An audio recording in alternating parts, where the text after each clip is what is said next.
আমাদের মধ্যে অনেকেই আছেন যারা রমজান মাসে রোজা রাখার ফলে শরীরের উপর ঠিক কী কী প্রভাব পড়ে তা আমরা সঠিকভাবে জানি না। আবার রমজান মাসে আমাদের স্বাস্থ্য সচেতনতা কী হওয়া উচিত তা নিয়ে সঠিক কোনো ধারণা থাকে না। রোজা রাখলে শরীরের ওজন হ্রাস পায়, শরীর দুর্বল হয়, মাথা চক্কর দেয় কিংবা ঘুমের প্রকোপ বেশি হয় বলে কিছু ভ্রান্ত ধারণা আমাদের সমাজে প্রচলিত রয়েছে।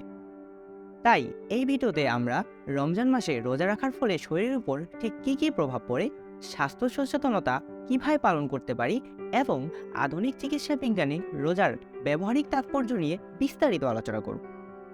প্রথমেই দেখে নিব আধুনিক চিকিৎসা বিজ্ঞানের ভাষায় রোজা রাখার ফলে শরীরের উপর ঠিক কী কী প্রভাব পড়ে। স্বাস্থ্যের উপর পরিমিত খাদ্যের প্রভাব। আমাদের খাদ্যদ্রব্যের পরিমাপের সুবিধার্থে যে একক ব্যবহার করা হয় তাকে ক্যালোরি বলে। বিজ্ঞানী মেককে ও তার সহযোগী বৈজ্ঞানিক দলের গবেষণায় দেখা গেছে, দৈনন্দিন খাদ্যদ্রব্য হিসেবে গৃহীত মোট ক্যালোরির পরিমাণ কমিয়ে আনা হলে জীবনকাল বাড়ে। 1989 সালে নিউট্রিশন জার্নালে প্রকাশিত এক গবেষণার পর অনেক বিজ্ঞানী ক্যালোরি রেস্ট্রিক্টেড ডায়েট এবং বিভিন্ন ধরনের ফাস্টের উপর গবেষণায় আগ্রহী হয়ে ওঠেন। এখানে লক্ষণীয় বিষয় এই যে ইসলাম ব্যতীত অন্যান্য ধর্মেও বিভিন্ন ধরনের উপবাস রাখার ধর্মীয় প্রচলন রয়েছে। যেমন অর্থোডক্স খ্রিস্টিয়ানদের ক্যালোরি রেস্ট্রিক্টেড ফাস্টিং, যেখানে দৈনন্দিন খাবারের 40% কমিয়ে আনা হয়। অল্টারনেট ডে ফাস্টিং, যেখানে একদিন পর পর 24 ঘন্টার জন্য পানি ব্যতীত সব ধরনের খাবার গ্রহণ থেকে বিরত থাকতে হয়। ক্যালোরি রেস্ট্রিকশনের উপর গবেষণা চালিয়ে বিজ্ঞানীরা দেখেছেন যে দিনের গৃহীত ক্যালোরি পরিমাণ কমিয়ে আনলে তার শারীরিক স্থায়িত্ব বাড়ায় এবং বেশ কিছু জটিল ও কঠিন অসুখের ফলে সৃষ্ট জটিলতা কমিয়ে আনে, যেমন রক্তনালীতে চর্বি জমে সৃষ্ট অ্যাথেরোস্ক্লেরোসিস, উচ্চ রক্তচাপ, ডায়াবেটিস, হৃদরোগ, কিডনি রোগ, নিউরোডিজেনারেটিভ রোগ। মানবদেহের শারীরবৃত্তীয় পরিবর্তন। মানবদেহে যে গুরুত্বপূর্ণ মৌলিক উপাদান নিয়ে গঠিত তা হল আমিষ, শর্করা, চর্বি, ভিটামিন, মিনারেল ও পানি। মানুষের দৈনন্দিন কাজকর্মে যে শক্তি ব্যয় হয় তা আসে মূলত গৃহীত খাদ্য থেকে। সাধারণত খাদ্য গ্রহণ ও শক্তি ব্যয়ের মধ্যে একটি ভারসাম্য বজায় থাকে। দীর্ঘদিন ধরে প্রয়োজনের অতিরিক্ত খাদ্য গ্রহণ করলে শরীরে তা অতিরিক্ত মেদ হিসেবে জমা হয় এবং প্রয়োজনের চেয়ে কম খাদ্য গ্রহণ করলে শরীরের স্বাভাবিক গঠন ভেঙে যেতে থাকে। যেহেতু মুসলিমদের দীর্ঘ একটি মাস রোজা থাকতে হয়, তাই অনেকের ক্ষেত্রেই স্বাভাবিক ওজন কিছুটা হ্রাস পায়।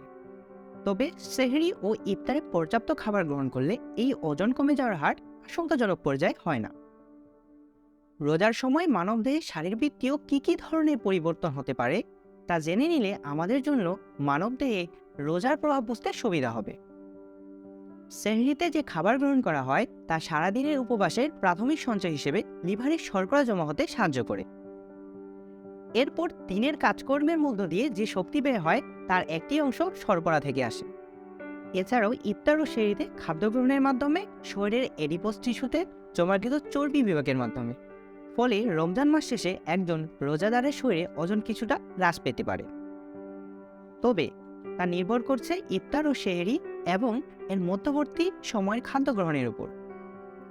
গবেষণায় দেখা গেছে রমজান মাসে মুসলিমদের খাবারের সময়ের সাথে সাথে খাবারের ধরনেও বেশ পরিবর্তন আসে। রমজান মাস এলে ইফতারের সময় খেজুর, আলুর চপ, পেঁয়াজু, বেগুনি, ছোলা সহ ভাজা পোড়া খাবারের সাথে হালিব, কাবাব, বিরিয়ানি ইত্যাদি খাওয়া হয়। বিজ্ঞানী জি ফ্রস্ট ও অ্যাসপিরানি 1927 সালে 15 জন সৌদি যুবকের উপর গবেষণা চালিয়ে দেখেন যে রমজান মাসে যদিও তাদের খাবার গ্রহণের বারের সংখ্যা কমে গেছে, অপরদিকে শর্করা, প্রোটিন ও চর্বিযুক্ত খাবার গ্রহণের পরিমাণ বেড়ে গেছে। রোজার সময় যেহেতু দিনের একটি নির্দিষ্ট সময় পরে ঘাম, মল ও মূত্রের মাধ্যমে পানির পরিমাণ কমে যায়। এ অবস্থায় বিভিন্ন হরমোনের মাধ্যমে কিডনি রক্তে পানি ধরে রাখার চেষ্টা করে। শরীরের চর্বি ও ওজনের ওপর প্রভাব। রোজাদার মুসলিমদের শরীরের চর্বি, ওজন ও বডি মাস ইন্ডেক্স নিয়ে বিজ্ঞানীরা গবেষণা চালিয়ে দেখেন রমজান মাস শেষে রোজাদারদের ওজন হ্রাস পেয়েছে। কোনোটায় অপরিবর্তিত রয়েছে, আবার কোনোটায় ওজন বৃদ্ধি পেয়েছে। এর মূল কারণ হিসেবে বলা হচ্ছে রোজায় মানুষের খাদ্যাভ্যাসের পরিবর্তন। যদিও দিনের বেলা তারা না খেয়ে থাকছে, ইফতারের সময় বেশি পরিমাণ খাদ্য গ্রহণ করছে। এছাড়াও সেহরির সময়েও বেশি ক্যালোরি সঞ্চয় করে নেওয়ার জন্য বেশি খাচ্ছে। তবে বিজ্ঞানীরা গবেষণা করে দেখেছেন যে রমজান মাসে ইফতার ও সেহরির সময় খাবারের পরিমাণ নিয়ন্ত্রণ করা গেলে শরীরের ওজন কিছুটা হ্রাস পাবে। যাদের বডি মাস ইন্ডেক্স আদর্শ সীমা অতিক্রম করেছে, যা 24 বা তার বেশি, তারা রমজান মাসকে ওজন কমানোর জন্য একটি উত্তম সময় হিসেবে নিতে পারেন। রক্তের কোলেস্টেরলের ওপর প্রভাব। 2013 সালে কাতারের হামাদ মেডিকেল কর্পোরেশনের একটি প্রবন্ধে উল্লেখ করে যে রমজান মাসে রক্তের টোটাল কোলেস্টেরল ও এলডিএল কোলেস্টেরলের পরিমাণ কমে এবং এইচডিএল কোলেস্টেরলের পরিমাণ বাড়ে।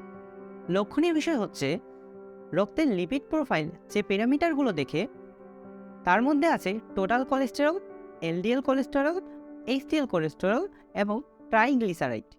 এর মধ্যে এইচডিএল কোলেস্টেরল হচ্ছে হৃৎপিণ্ডের জন্য উপকারী এবং এলডিএল কোলেস্টেরল অপকারী। অর্থাৎ রোজা রাখার ফলে রক্তে উপকারী কোলেস্টেরলের পরিমাণ বাড়ে এবং ক্ষতিকর কোলেস্টেরলের পরিমাণ কমে। তবে একই গবেষণায় বিজ্ঞানীরা ডায়াবেটিস রোগীদের ক্ষেত্রে এ ধরনের কোনো পরিবর্তন পাননি। রক্তের পানি ও ইলেকট্রোলাইটের ওপর প্রভাব। আমরা জানি আমাদের শরীর পানি ও মাটির বিভিন্ন উপাদান দিয়ে গঠিত। এর মধ্যে গুরুত্বপূর্ণ উপাদানগুলো হলো সোডিয়াম, পটাশিয়াম, ক্যালসিয়াম, ম্যাগনেসিয়াম ও ক্লোরিন। আমাদের রক্তে ও কোষে এই উপাদানগুলো একটি নির্দিষ্ট মাত্রায় থাকে। যেহেতু রমজান মাসে সারাদিন পানি পান থেকেও বিরত থাকতে হয়, ফলে পানি কমে যাওয়ায় দিন শেষে রক্তে এই উপাদানগুলোর ঘনত্বও বাড়ে। বিশেষ করে গরমকালে রোজার সময় এটি বেশি হয়। তবে যারা ইফতার ও সেহরির মধ্যবর্তী সময়ে যথেষ্ট পানি পান করেন, তাদের ক্ষেত্রে ডিহাইড্রেশনের সম্ভাবনা অনেকটা কমে যায়। প্রতিদিন আমাদের শরীর থেকে প্রায় 2.5 লিটারের মতো পানি বের হয়ে যায়। প্রস্রাবের মাধ্যমে গড়ে প্রায় 1.5 লিটার, ঘামের মাধ্যমে প্রায় 0.5 লিটার, নিঃশ্বাসের মাধ্যমে 0.4 লিটার। রক্তে পানির পরিমাণ নিয়ন্ত্রিত হয় আমাদের গৃহীত পানি ও খাবারের মাধ্যমে। এর মধ্যে প্রতিদিন 1 লিটার পানি আসে পান করার মাধ্যমে। খাদ্যদ্রব্য থেকে আসে 1.2 লিটার এবং খাদ্যদ্রব্য পরিপাক করার সময় তৈরি হয় প্রায় 300 মিলিলিটার। এছাড়াও শরীরের আরেকটি গুরুত্বপূর্ণ পানির সোর্স হচ্ছে সঞ্চিত গ্লাইকোজেন। ক্ষুধার্ত অবস্থায় গ্লাইকোজেন ভেঙে গ্লুকোজ সরবরাহ হলে সংশ্লিষ্ট পানীয় রক্তে প্রবেশ করে। রক্তের গ্লুকোজের ওপর প্রভাব। সেহরি থেকে ইফতার অবধি পানাহার থেকে বিরত থাকার কারণে দিন যতই গড়াতে থাকে, ততই রক্তের গ্লুকোজ ব্যবহৃত হয়ে যায় এবং রক্তের গ্লুকোজের মাত্রা কমতে থাকে। এই অবস্থায় প্রথমে লিভার এবং মাংসপেশিতে সঞ্চিত গ্লাইকোজেন গ্লাইকেজেনোলাইসিস প্রক্রিয়ায় ভেঙে রক্তের গ্লুকোজ সরবরাহ করে। অতঃপর উক্ত স্টোরেজ শেষ হয়ে গেলে শরীরের ফ্যাট ভেঙে গ্লাইকোনিওজেনেসিস প্রক্রিয়ায় রক্তের গ্লুকোজ সরবরাহ অব্যাহত থাকে। তবে রমজান মাসে রোজায় রক্তের গ্লুকোজের ঘাটতি এমন পর্যায়ে পৌঁছে না যে শরীরের লিন বডি মাস তথা চর্বিহীন মূল ওজন ভেঙে শক্তি সরবরাহ হবে। খালেদ ট্রাভেলসি ও তার সহযোগী বিজ্ঞানীরা গবেষণা করে দেখেন, রোজাদারদের গ্লুকোজের মাত্রার উপর যতগুলো অনুসন্ধান হয়েছে, তাতে লিন বডি মাসের গুরুত্বপূর্ণ পরিবর্তন লক্ষ্য করা যায় না। কারণ হিসেবে তারা বলেন, এই সময়ে শরীরের ফ্যাট রিজার্ভ ভেঙে গ্লুকোনিওজেনেসিস প্রক্রিয়ায় সৃষ্ট গ্লুকোজ রক্তে যথাযথ মাত্রায় বজায় রাখতে যথেষ্ট। এছাড়াও রোজা রাখলে গ্লুকোজের মাত্রা নিয়ন্ত্রিত থাকায় শরীরের ইনসুলিন সেন্সিটিভিটি বাড়ে। ইমিউনিটি তথা রোগ প্রতিরোধ ক্ষমতার উপর প্রভাব। ইতালির ইউনিভার্সিটি অব জেনোয়ার নিকোলা লুইসি ব্রাগজি ও ডিনোভমি শরীরের বিভিন্ন ইউনিয়ন মার্কারের উপর রোজার প্রভাব নিয়ে গবেষণাগুলোর বিশ্লেষণ করে দেখান, রোজাদারদের শরীরে ইমিউনিটির উপর রোজার নেতিবাচক প্রভাব নেই। এমনকি গর্ভবতী মায়েরা যদি রোজা রাখেনও 4র্থ থেকে 6ষ্ঠ মাস পর্যন্ত তাদের ইমিউনিটি ক্ষতিগ্রস্ত হয় না এবং গর্ভস্থ বাচ্চার উপরও কোনো প্রভাব পড়ে না। একই গবেষণায় তারা দেখান, যারা মেটাবলিক সিনড্রোমে ভুগছেন, রোজা তাদের রোগ প্রতিরোধ ক্ষমতার উন্নতি করে। তবে এখানে একটি গুরুত্বপূর্ণ বিষয় হচ্ছে, মেটাবলিক সিনড্রোমের রোগীদের বডি মাস ইন্ডেক্স বেশি থাকে। তারা ডায়াবেটিস বা উচ্চ রক্তচাপ অথবা উভয় রোগেই আক্রান্ত থাকেন এবং তাদের রক্তে কোলেস্টেরলের পরিমাণ বেশি থাকে। হৃৎপিণ্ড ও রক্তনালীর উপর প্রভাব। রক্তের কোলেস্টেরলের পরিমাণ বেশি হলে তার রক্তনালীতে জমে এথেরোস্ক্লেরোসিস নামক প্রক্রিয়ায় রক্তনালীকে সরু করে ফেলে। এ ঘটনা যখন হৃৎপিণ্ডের নিজস্ব করোনারি আর্টারিতে হয়, তখন মায়োকার্ডিয়াল ইনফ্রাকশন তথা হার্ট অ্যাটাক হওয়ার আশঙ্কা বেড়ে যায়। এ কারণে রক্তে কোলেস্টেরলের পরিমাণ নির্দিষ্ট সীমার মধ্যে থাকলে হার্ট অ্যাটাকের আশঙ্কা কমে যায়। এছাড়াও রমজানে রোজা রাখার আরও বেশ কিছু গুরুত্ব রয়েছে। তাই যদি আমরা নিয়মমাফিক রোজা রাখতে পারি তাহলে তা আমাদের শরীরে অপকারের থেকে বরং উপকারী বয়ে আনতে পারে।